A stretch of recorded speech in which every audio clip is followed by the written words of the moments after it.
안녕하세요. 오늘 여러분과 함께 살펴볼 자료는 좀 특별합니다. 네. 바로 정태호라는 중학교 2학년 학생이 쓴 글인데요. 가화 만성이룬 우리 가족이라는 제목의 아주 진솔한 글입니다. 아, 중학생이 쓴 글이군요. 네, 파일럿을 꿈꾸는 학생인데 이 학생의 시선을 통해서요. 우리한테 참 익숙한 개념이죠. 가화만선. 그쵸. 가족이 화목하면 모든 일이 잘 풀린다. 이 말이 한 평범한 가정 안에서 진짜 어떻게 생생하게 살아 숨쉬는지 그 구체적인 모습들을 좀 깊이 들여다보려고 합니다. 네, 중학생의 눈으로 보는 가만성이라니까 이게 어른들 이야기와는 또 다른 좀 신선한 시각이나 감동이 있을 것 같아요. 맞아요. 어떤 점들이 이 가족의 행복을 만드는지 그 핵심 요소들을 같이 찾아보는 시간이 되겠네요. 그렇죠. 이게 그냥 우리 가족 화목해요. 딱 이렇게 선언하는 게 아니고요. 그 이유가 되는 일상의 조각들을 아주 섬세하게 보여주고 있어요. 자, 그럼 이 학생의 다족 이야기 속으로 함께 들어가 볼까요? 네. 먼저 이 글에서 가장 중요한 인물로 등장하는 분이 계시죠. 바로 할머니입니다. 아, 할머니? 네, 학생이 맞벌이 부모님 때문에 아주 어릴 때부터 할머니 손에 자랐고 심지어 이런 말까지 해요.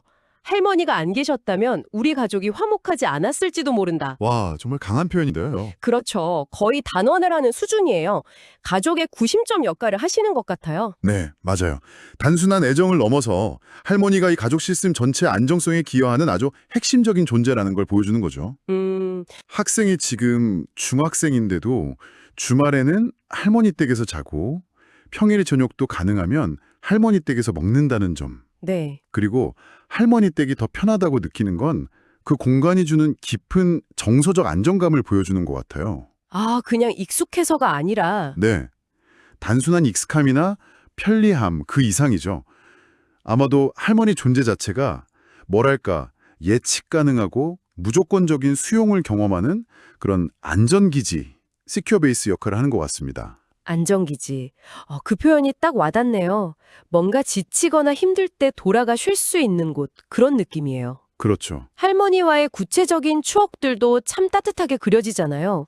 초등학교 때 무거운 가방 항상 들어주시고 아, 네. 하굣길에 문구점 들러서 간식거리 사주시던 기억들.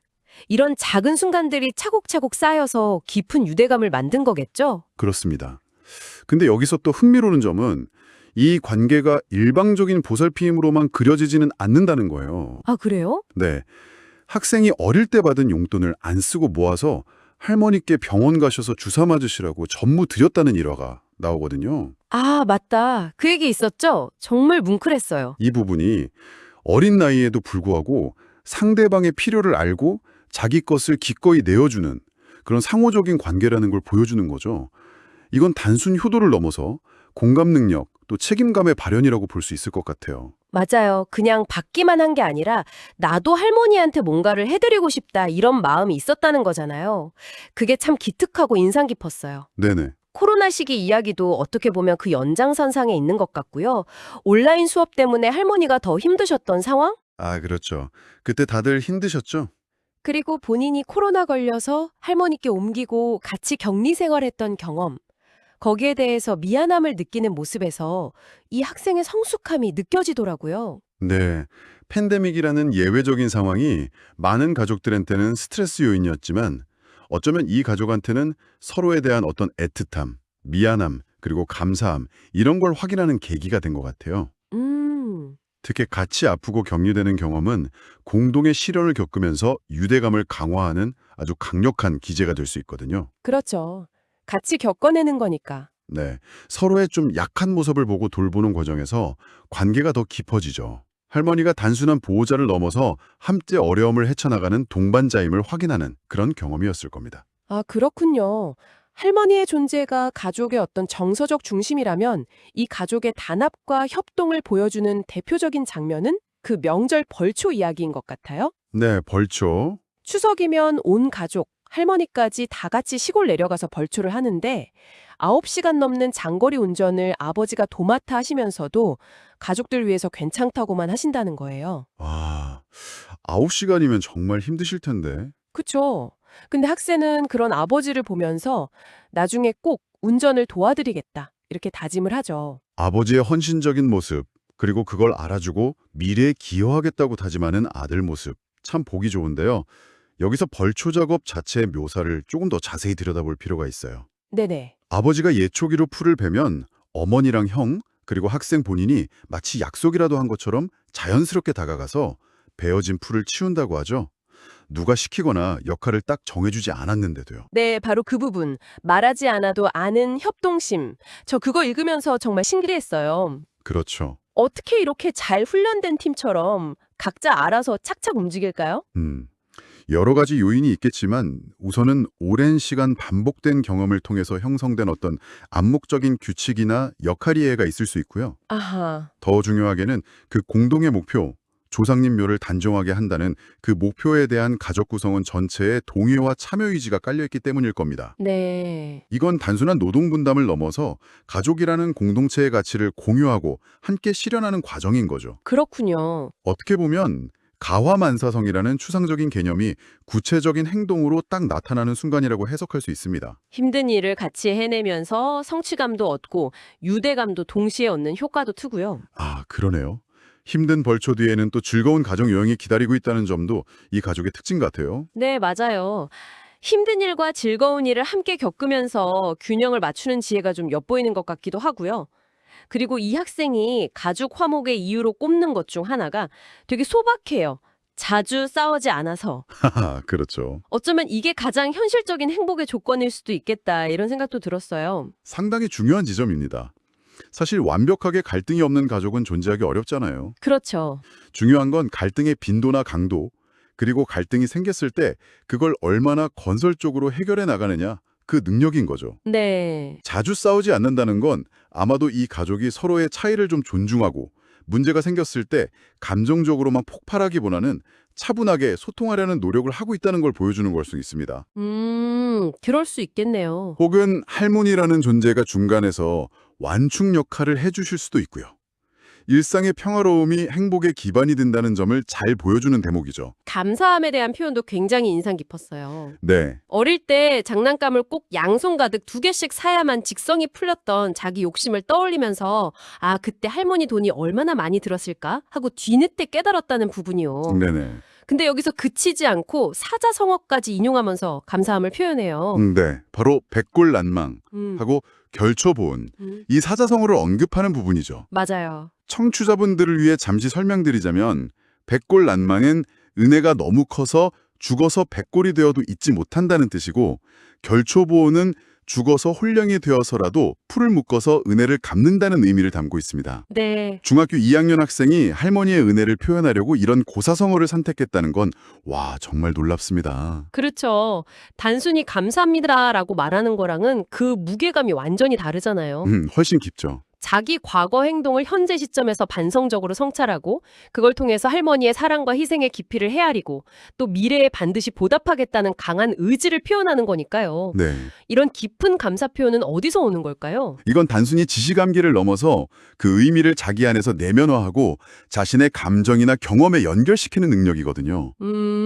아마도 가족 내에서 평소에 감사함을 표현하는 게 자연스러운 분위기이거나 아니면 할머니와의 관계가 그만큼 학생에게 깊은 정서적 영향을 미쳤기 때문일 거예요. 그렇겠네요. 과거 경험을 재해석해서 현재의 감사함을 깨닫고 그걸 또 미래의 행동 동기로 삼는다는 것 자체가 매우 성숙한 인지적 정서적 발달을 보여주는 지표라고 할 수 있습니다. 가족 구성원 각자의 개성이나 재능을 존중하는 모습도 눈에 띄어요. 아, 네. 그 부분도 재밌었죠. 아따는 뭐든 잘 고치시고 엄마는 감정을 잘 읽어주고 공감 능력이 뛰어나시고 형은 영상 편집을 잘하고 본인은 비행기에 대한 열정과 지식이 풍부하고요. 네네. 또 할머니는 민간요법으로 가족들 건강을 챙겨주신다고 아주 자랑스럽게 이야기합니다. 이 목록 자체가 흥미롭기도 하지만 더 중요한 건 각자의 강점을 인정하고 굉장히 긍정적으로 바라보는 그 시선인 것 같아요. 맞아요. 우리 아빠는 못 고치는 게 없어.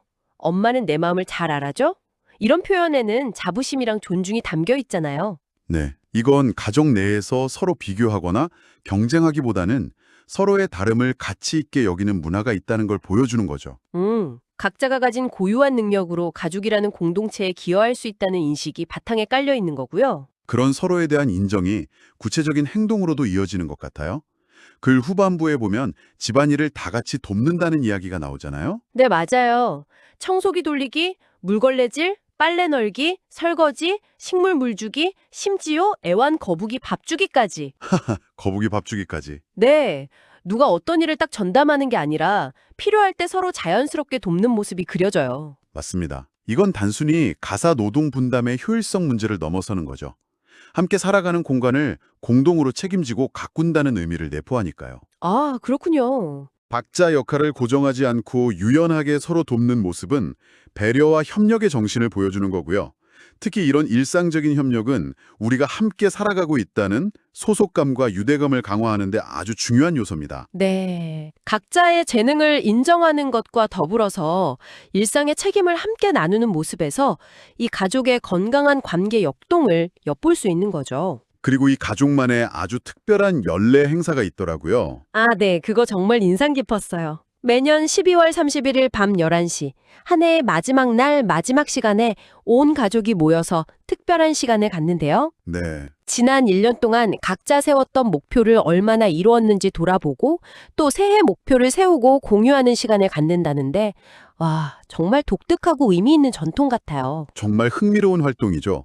이게 단순한 목표 점검을 넘어서 이 의식이라는 이 규칙이 가지는 의미가 여러 층위에 있는 것 같아요. 어떤 의미가 있을까요? 우선 한 해를 마무리하고 새해를 맞이하는 그 전환의 시점에 가족이 함께 모여서 지난 시간을 성찰하고 미래를 계획한다는 것 자체가 상징적인 의미가 크고요. 네. 목표 달성 여부 자체보다 더 중요한 건 아마 그 과정에서 나누는 대화일 겁니다. 서로의 성공을 진심으로 칭찬해주고 좀 부족했던 점에 대해서는 비난 없이 솔직하게 이야기하면서 격려하는 분위기. 아, 그리고 새해 목표와 그 이유까지 공유한다고 하죠. 맞아요. 왜 그 목표를 세우고 싶은지를 이야기한다는 점. 저도 그게 참 인상 깊었어요. 단순히 공부 열심히 하기 이게 아니라 파일럿이 되기 위해 필요한 특정 과목 성적을 올리겠다처럼 구체적인 이유를 나누면 서로를 더 깊이 이해하고 지지해 줄 수 있을 것 같아요. 정확합니다. 목표 이면의 동기나 가치를 공유함으로써 피상적인 응원을 넘어선 깊은 공감과 지지가 가능해지는 거죠. 네. 이건 개인의 성장을 가족 공동체가 함께 응원하고 지원하는 강력한 시스템이 되는 거고요. 또한 매년 반복되는 이 의식을 통해서 가족은 우리는 함께 성장하고 미래를 만들어가는 공동체다라는 정체성을 확인하고 강화하게 됩니다. 와. 개인의 자율적인 성장을 존중하면서도 가족이라는 틀 안에서 안정적인 지지를 제공하는 아주 지혜로운 가족 문화라고 생각됩니다. 애완동물 이야기도 잠깐 스쳐 지나가죠.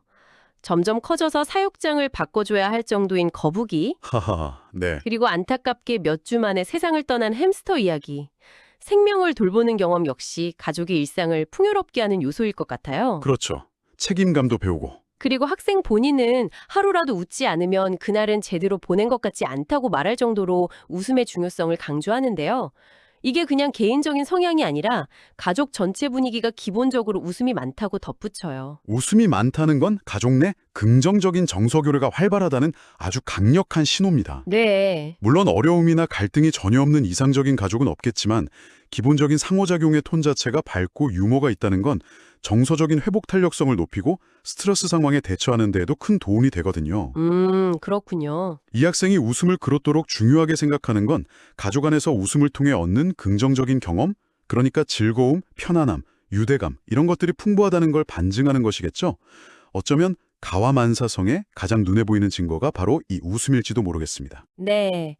오늘 저희는 정태호 학생의 글을 통해서 가화만사성을 몸소 실천하고 있는 한 가족의 구체적인 모습을 함께 살펴보았습니다. 네.